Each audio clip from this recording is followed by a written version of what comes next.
总归是要开的，开吧。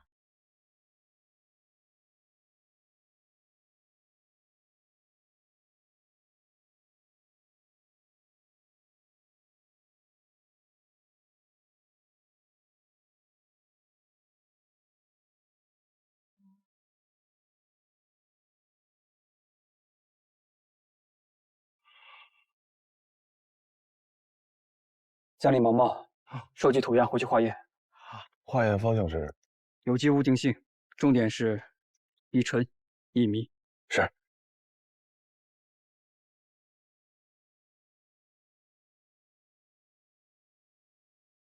这个人看着眼熟吗？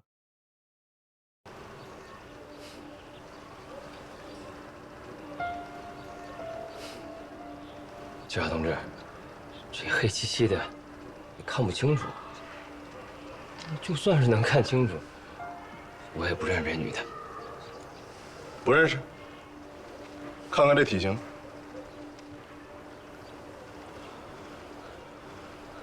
知道为什么让你们穿比自己脚小的鞋走路吗？为什么呀？这个根本不是女人，是男扮女装，所以觉得奇怪。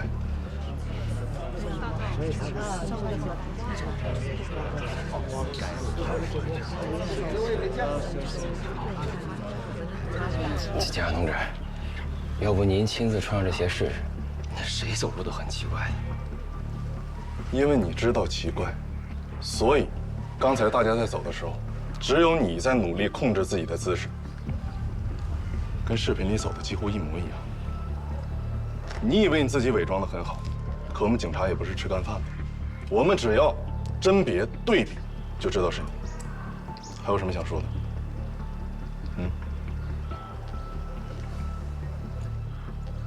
我们就知道是你！哎，狗坏了！啊，说谁坏手？我说你呢！多少声音你？能的能啊！都你谁？你把钱买不买我们家？天天往我们家扔粪啊！就记住我过来。冷静！跟他们冷静！来，你碰我一下试试，给你厉害点！冷静！都少说两句。冷静啊！这玩意儿。事故身份出来了，叫何大壮。你他妈把我干了！哎，冷静！说，那你们凭什么就不愿护生活了呢？这咋回事啊？这个事情我们得走的。火神娘娘祈福仪式怎么办？什么火神娘娘？那撞神弄鬼的。那鬼火也不会是假的吧？那可能是假的，那是存在的。这鬼火是假了，咱们就糟了。明天是大吉啊！明天祈福表演的鬼火会来呀！你看咱们民宿都住满了，客人得看戏呀。这可怎么办呢？那咋办呢？是啊，那一会儿找刘叔合计合计。怎么办呢？那只能找刘叔了。女生。主播，从你家翻出的铁锹上面的骨屑，经过我们 DNA 的对比，与何大壮的吻合。现在证据确凿，你还有什么想说的？说说吧，邻里邻居住这么久，为什么闹成这样？警察同志，这事儿我认，但你们真该去问问何林，邻里邻居的，怎么就闹成今天这样了？他但凡能让一步，这事儿都不会闹成这样。以前我们村儿那叫一个惨，是有点地，每个人家一分，顶多管个温饱，一年下来也就剩1、2千块钱。有本事的都出去打工吧。我身体不好，我们几个留在村里的，日子过得别提多憋屈了。我以前就是村里边一个给大伙解闷的，他们天天说我装神弄鬼的，都瞧不上我，这我都知道。那你这是祖上老留下来的，这是吧？这绝活啥的，这到我这儿，就算他不能发扬光大，那他也不能说就斩草除根了嘛，对吧？一开始这鬼火来的时候，我们确实挺害怕的，但是经过这神婆一编排，反倒有人来了。那村里人，村外边的都喜欢呐，那人呐，你们是没见着，一天天乌泱乌泱，老热闹了，真的。大家可以随便拍这来的人多了，他们得吃，他们得喝呀，那这就是钱呀。那住一晚上好几十呢。我们平时都不吃那土豆丝儿，卖他们15一盘，他们都觉得便宜得很。那这钱不赚白不赚吗？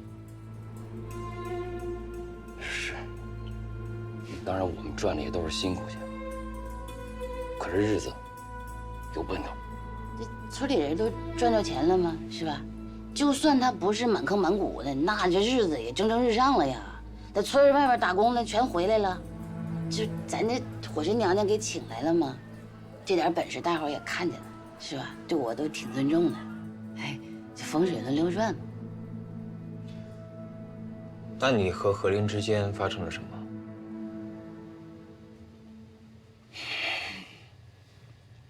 这事儿怪我，生意好了吧，有点贪心。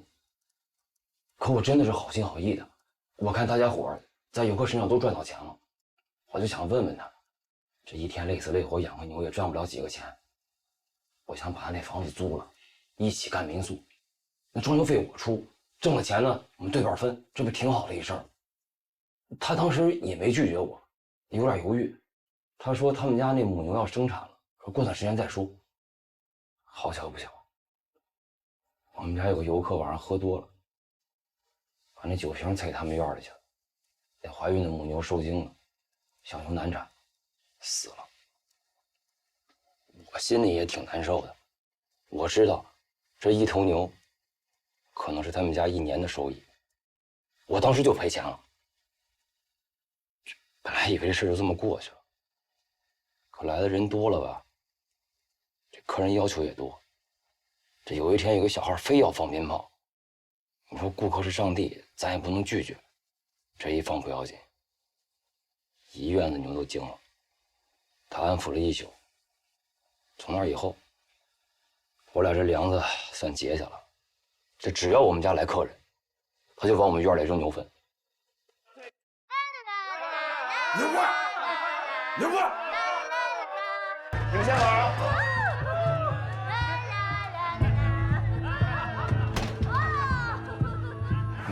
大半夜的，你们就这么嚷嚷？你们不睡觉，我们家牛还睡觉呢。你们家牛睡了？废话，这么吵怎么睡啊？你也回去睡啊！我可不是故意吵你们家牛不睡觉啊！顾客是上帝，我得挣钱啊！谁家上帝不能这么叫唤？行了，哥们儿，别找事儿了啊！咱俩回去洗洗睡吧。我上哪洗洗睡？你这继续，牛哥，牛哥，不是个东西。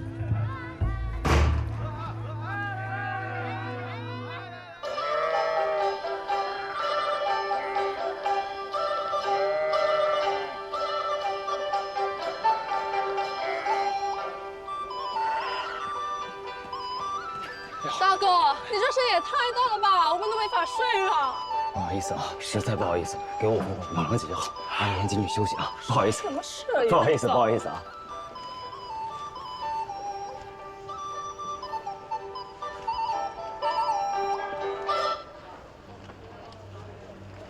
何林，疯了吗你？大早上起来放音乐，让不让人睡觉了？专家说了，听音乐可以让牛的肉质更嫩。我也没搁你家放，你咋那么多事儿呢？行，你等着。我告诉你，专家还说了，喝茶死得快。死不死啊你？我这个民宿啊，可是能看整个村的环境，而且所有来我们村这个旅游的人，只要选择我们家，都是我们家物美价廉，实惠，而且睡得好，吃得好。你放心，我一定把你们服务。哎，何林，你干什么你？我这活呢，我干什么？哎不，二位，你看你马上到了，咱马上到了都。你说哪有这样的人？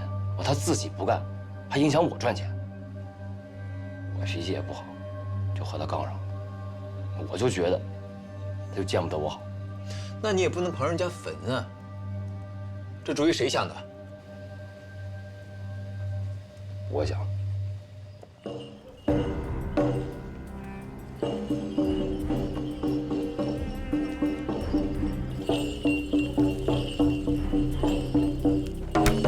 哎呀，谁呀？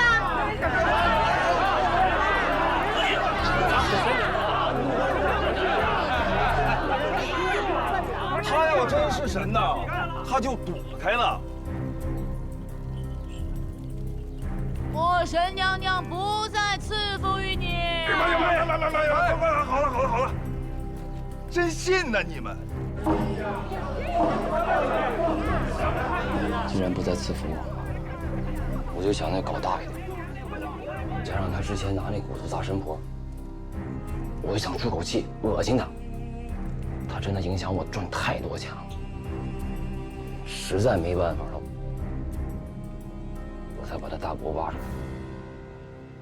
那这个案子你是怎么参与进来的？啥案子？我参与啥呀？我都不知道。我后来知道是怎么回事，我这顿给大波骂的。我说你这干啥呢？这一个村的邻里邻居的，是不是整这么大事儿？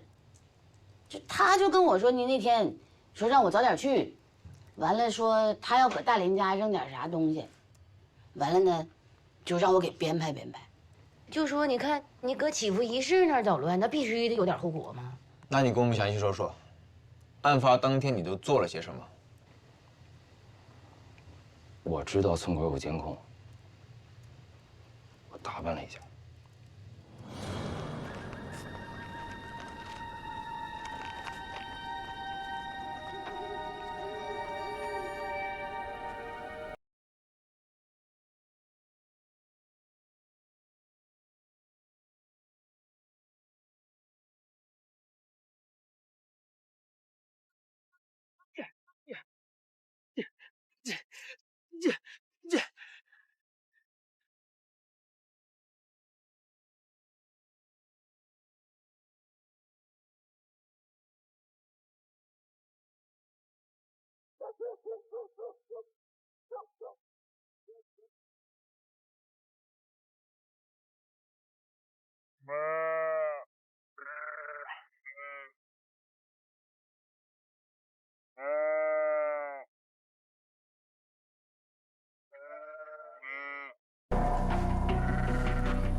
可我就是想吓唬吓唬他，那谁曾想能把那鬼火给招来？那个火不是你放的？那肯定不是我放的，那火一着性质不就变了吗？我怎么可能干那种事儿？我真的就想吓唬吓唬他，让他消停2天。过2天不是有个大集吗？我接一旅行团，弄好了能挣1万多呢。这不怎么能是我点的呢？那真的是火神娘娘啊！你们这年轻人别不信呐，真的是火神娘。你说不然为啥就凸显神功、天降神火呢？那不然为啥他就烧大林家的那牛棚，别人家咋没事呢？什么火神娘娘？这世上本无鬼神，所有善恶都源自人心。刘波，刘巧，你涉嫌侮辱、盗窃、故意毁坏事故，你利用封建迷信扰乱社会秩序，你将受到应有的惩罚。哎呦，这是年轻人。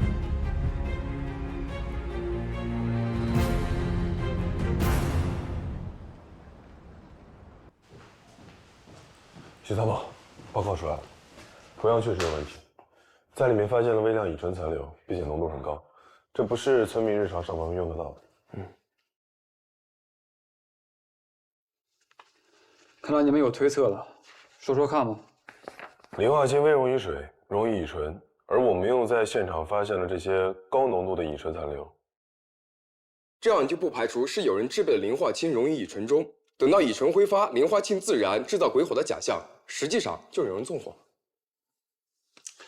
分析的不错，挺好。我又向着偶像的方向迈出了历史性的一步。那许参谋，我先去写报告啊。等一下，手法部分确实没什么问题。明天祈福表演的鬼火会来呀！你看咱们名声都做满了，客人得看戏啊。这样，今天晚上跟我去趟刘家村。是。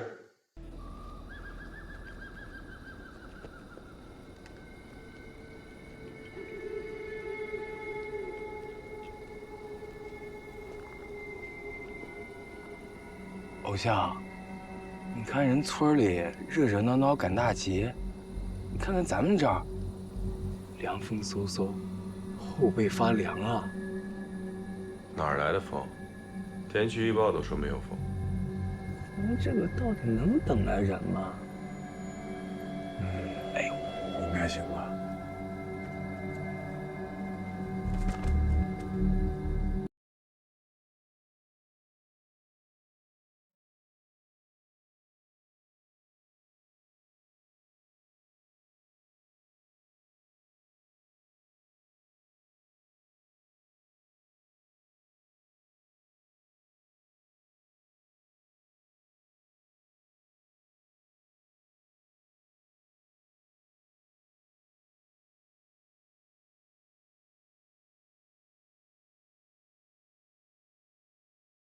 别动！警察！别跑！别跑！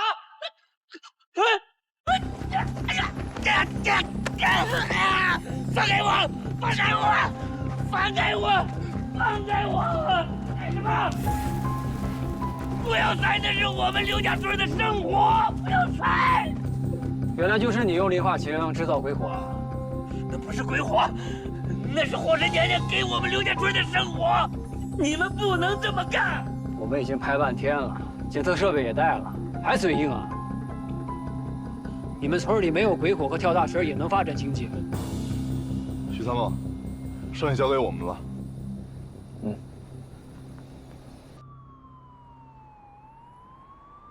你说的我都记下来了，待会儿人来了好好说话，注意态度啊。哎，好的，警察同志。刘璐，他们说是你把我们家牛棚烧了，是不是？我就养养牛，我得罪你们谁了？至于的，你们这一个一个的搞我，又是我大爷，又是放火的，干什么呀你们？你先别激动，今天我叫你们来呢，就是为了要了解一下情况，解决一下你们的问题。能怎么解决？刘波咋判的就咋判他，给我关起来！先别激动，咱们先坐下。不是小何，是这样的，刘璐和刘波的情况不太一样，我们把大致情况跟你简单说明一下。说吧。所以你们村频繁的出现鬼火，是因为刘璐为了吸引游客而人为制造的。我算是听明白了，合着你跟刘巧你俩是一伙的呗？神神叨叨的就骗人呗？那你弄你的鬼火呗，你整我们家牛棚干啥？小何，你得信我呀！天地良心，我真不知道那鬼火怎么飘到你们家的。何林啊，刘璐放火烧掉你的牛棚，经过我们的调查，的确是个意外。刘璐，无论如何，你都要赔偿何林家的牛棚，并且承担相应的法律责任。警察同志，我承担，我赔偿，我用我自己的钱赔偿。我之前不承认，是因为我一承认吧，知道鬼火是我放的，我们村子里就不来人了，一不来人呢，大伙儿就没收入。我真的是为大家好，小何呀，对不住，对不起，对不起。行了行了行了，挺大岁数，弄个什么事儿？目前呢，你们村还存在自然形成的鬼火，之前你泼洒的那些溶液，还是存在非常大的消防隐患。我们会联合消防彻底杜绝这些问题。谢谢警察同志，对不起，小何呀，对不起，对不起。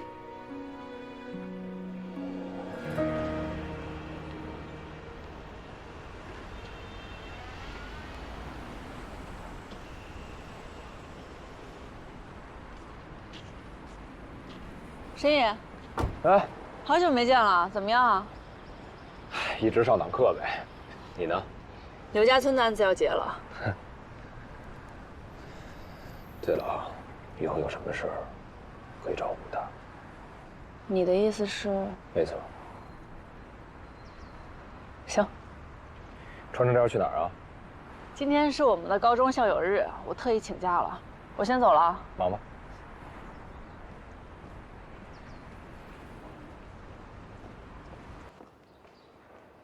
学长，我们先走了。哎，拜。韩军学长。哎，你好。你好。啊，你是？丹宁。天哪，我们俩真的太久没见了。刚在里面的时候想跟你打招呼，我一直没找着机会。是啊，小川儿，好久不见啊！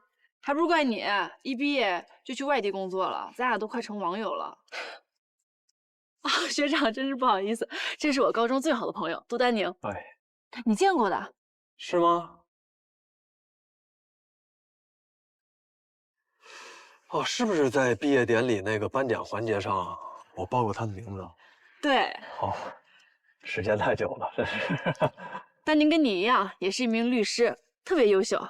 毕业以后啊，就去了全国知名的大律所。嘿，丹宁学妹很优秀。哎，你这是特地赶回来北巡呢？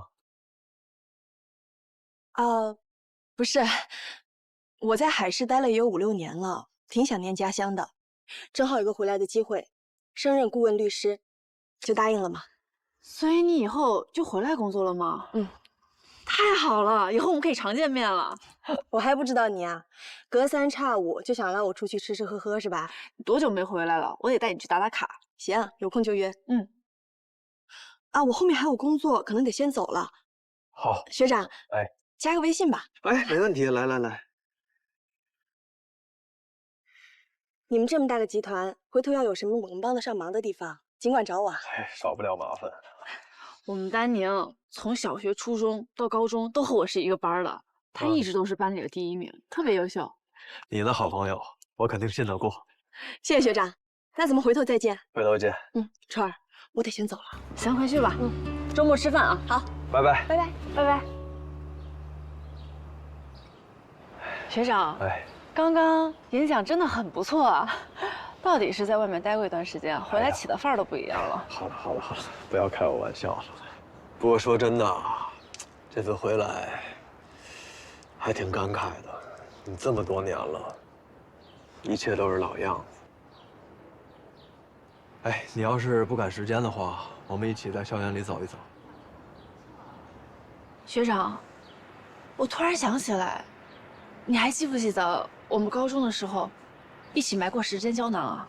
记得。那我们一起去找一找呗，看看还在不在。走，我们找找去。行。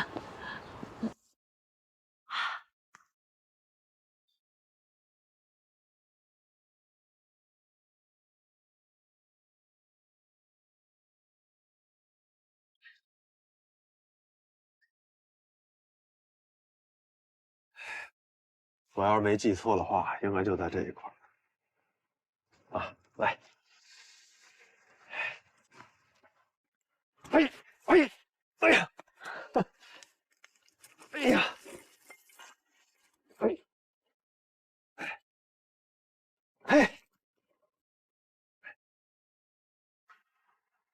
哎呦嘿嘿呀，我这记忆力还可以啊。当然了，你可是大律师啊。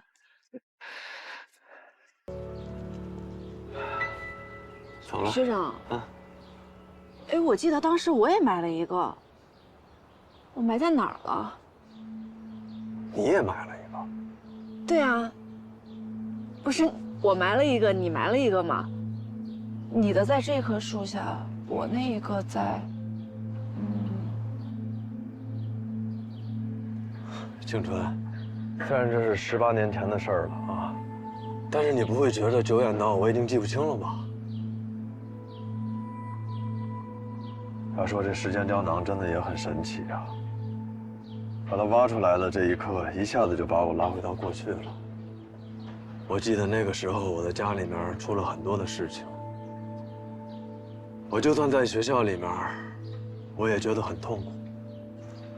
只有在我出国前和你一起准备毕业主持典礼的时候，那段时光是我最快乐的时候，所以我记得非常清楚。我一直以为你也是这样的。我当然是啊，和学长一起主持的那段时间，确实是我很快乐的回忆。你怎么会忘记呢？啊，我们当时就埋了一个时间胶囊，我们2个写好的东西都放在这一个时间胶囊里面了。哎呦，你看，哎，哎，这是我的。那景春，你的。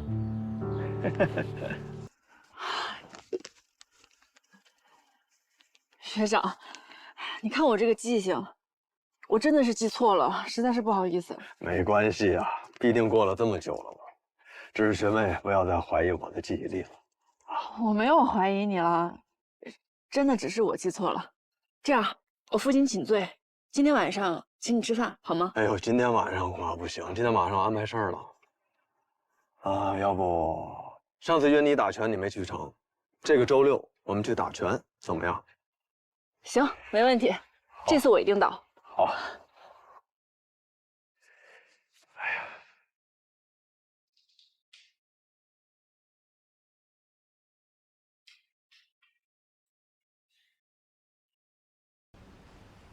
许参谋，上次你让人送来的胶卷已经洗出来了，我发给你。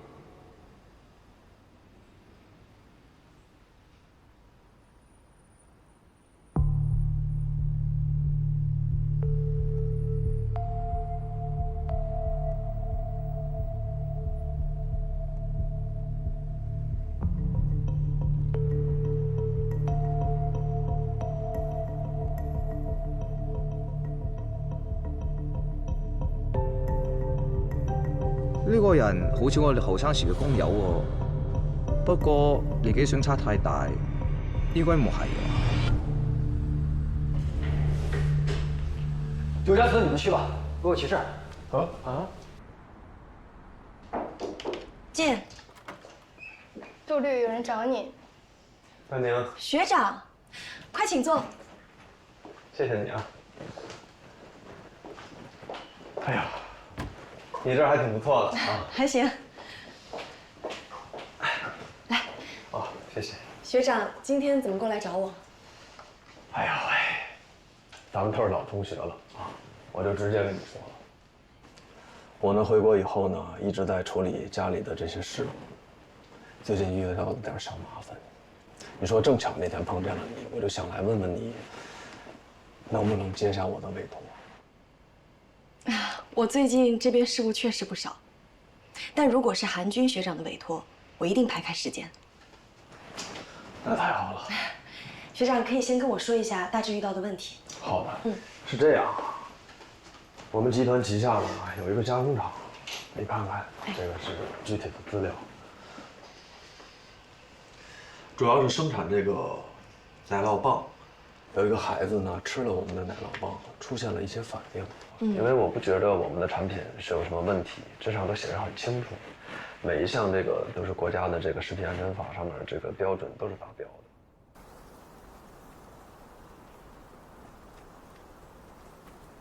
车姐，感谢你今天过来当我们的主心骨，不然我偶像不在的话，我心都没底。没事，就是过来帮个忙。你偶像干嘛去了？他说临时有事儿，但具体干嘛去了我也不知道。行，一会儿我们到了分区工作，好吧？是。海了，哎，是的，我总是在哪里见过他，他啊一模一样。叫什么名字？叫李大强，叫李大强。上次你给我看的时候，我觉得他们怎么一模一样？这李大强有儿子吗？好似有個仔，有個兒子。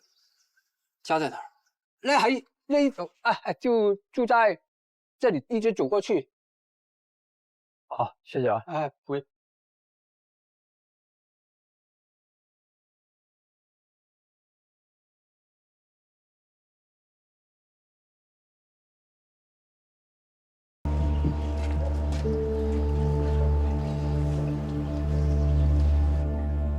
你是谁啊？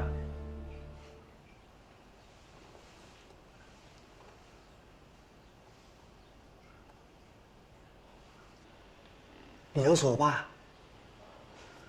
对，以前认识。你爸现在怎么样了？他早就死了，你找不到他了。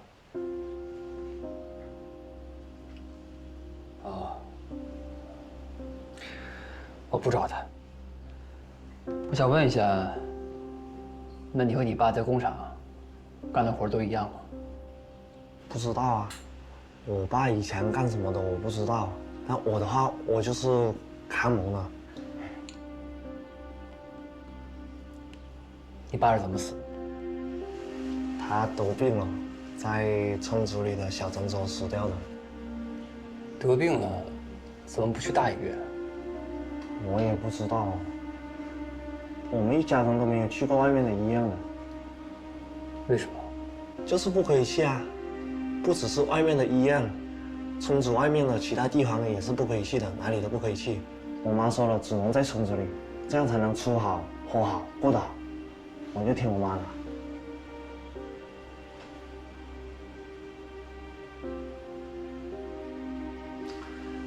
那你了解樊毅吗？樊叔啊，樊叔其实我不认识他的，之前就是去年他才回来村子里，但樊叔对我挺好的。他家里什么情况？他有个老婆，那个婶婶对我也很好，给我零食吃，然后他们还有个儿子在读高中，听他们说他成绩还挺好的。嗯，好，谢谢。宾果啊！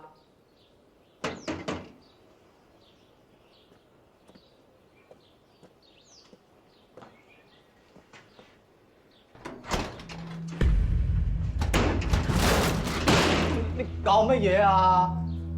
因为你儿子，我再给你最后一次机会。你有冇搞錯啊？我都叫你不要來搞我啦！我什麼都不知道啊！你这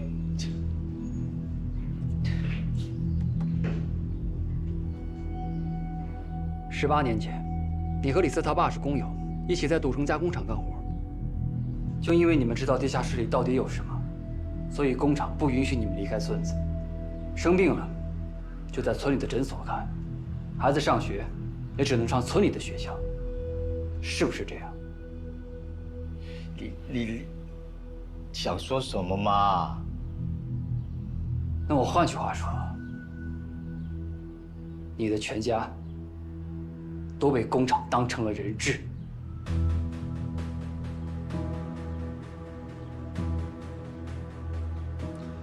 范毅，你的人生已然这样了，那你儿子呢？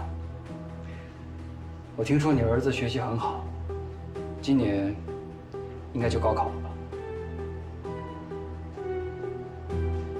他努力了这么多年，可他并不知道自己的未来已经被封死了。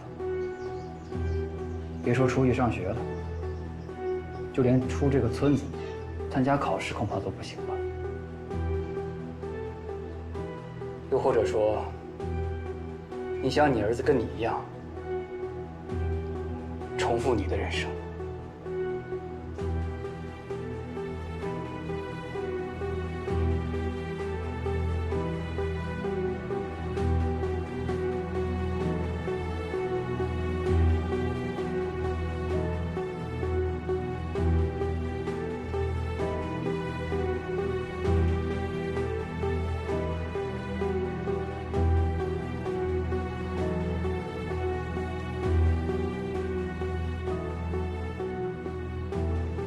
你一定要把你自己也搞进来吗？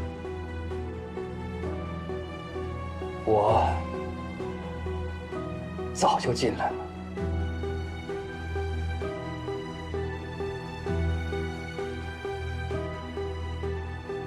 好，你就等我电话。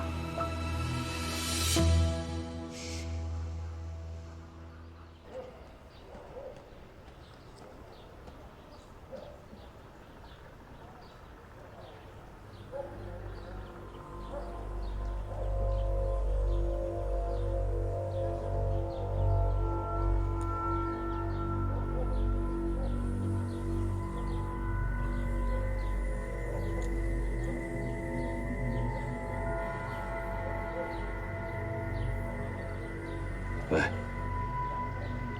徐东升已经找到翻译了，不确定他们后面的计划。还有，徐东升后面有人跟着，看样子像个便衣。我知道了。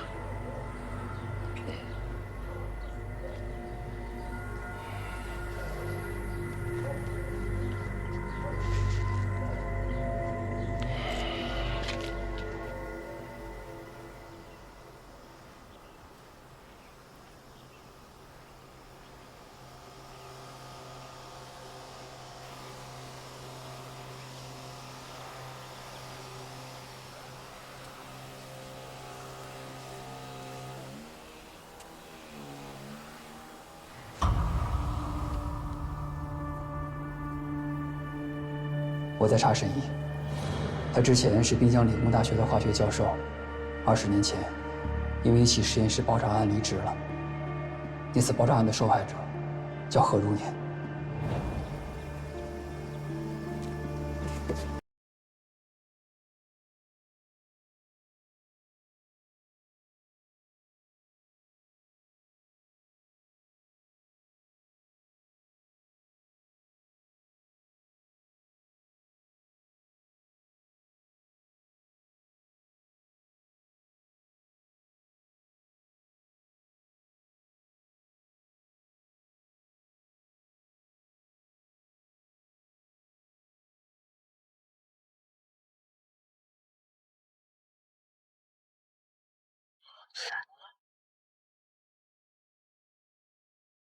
比那个墓碑立得更早的碑都没有出现下沉的情况，所以我怀疑是有人动了那个坟墓，然后在挖取棺材的时候把这个墓碑取了出来，放回去的时候发现孔洞松动了，于是就往下挖得更深了。但是更离奇的是，这个坟墓里面葬的人是何如年。何如年？我后来查了一下。这位何如年，当年死于一场实验室的爆炸，所以我在想，有人动了他的坟墓，是不是跟那场爆炸有关？要这么说，那确实是有问题。你打算？打开坟墓，彻底调查。而且我查过，何如年记录在案的亲人，只有他的母亲。这位奶奶又患有阿尔茨海默症，所以如果想打开坟墓，必须向民政部门提出申请。你这看来早有准备啊！我知道这个事情方方面面都比较敏感，但是我觉得，如果死者身上有被掩埋的事情，我们就一定要还他一个真相。行，我去找一下这个死者还在世的母亲，然后再联系一下民政部门。谢谢武大。哎，之前这种事儿你不都先找沈野吗？你们现在这看我面善了？啊，他这2天不是不在吗？好，没事，有消息我通知你啊。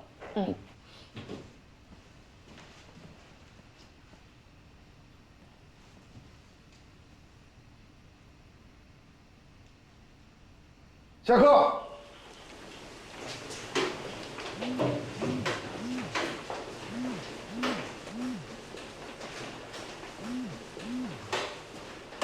您说，沈野，刚才进车找我了，说要开何龙年的墓。武大，其实你不用跟我说这些。我怎么能不跟你说一声呢？金池一定发现了什么，我支持他。行吧，有什么消息咱俩随时沟通啊。好。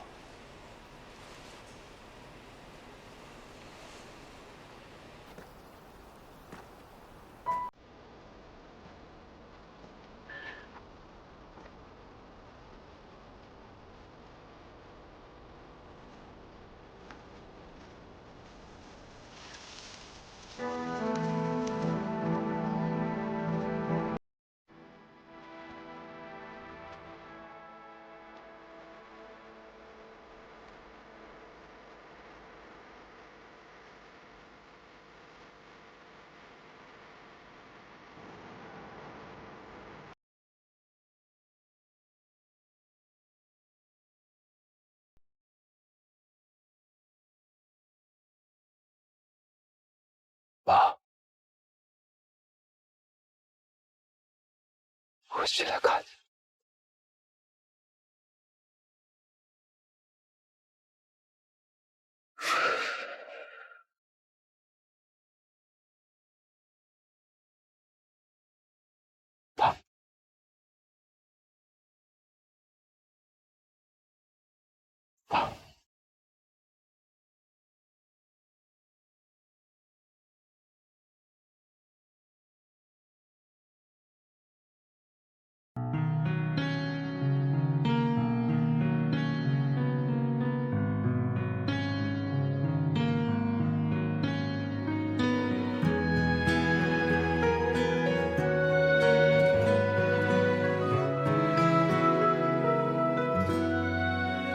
找你的路上经历了无数日落，哪怕多遥远，我也不计较后果。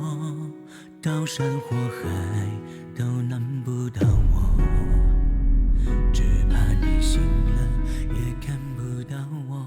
特殊时期清明祭日等烧纸注意事项：文明祭祀，严格遵守祭祀祭扫相关规定，不要在大风天进行明火祭祀活动。点烛、燃香、烧纸、燃放鞭炮应远离文物古建、易燃易爆场所、山林、草原等。要及时清理周围可燃物，并进行现场看护，做到人离火灭，防止灰烬复燃或飞火引发火灾。人不应该因为痛苦而执着，如果记忆令人太难过，痛苦无处诉说，就当我只是路过。山路险阻也不敢忘记承诺，命运弯曲关关都能爱过，纠缠如烧不完的漫山野火，都怪春风吹过生寂寞。石头就不该打破，水面平和，沿路美景变成对与错，悔恨像焚心似火，血流成河，忘记爱过恨过全部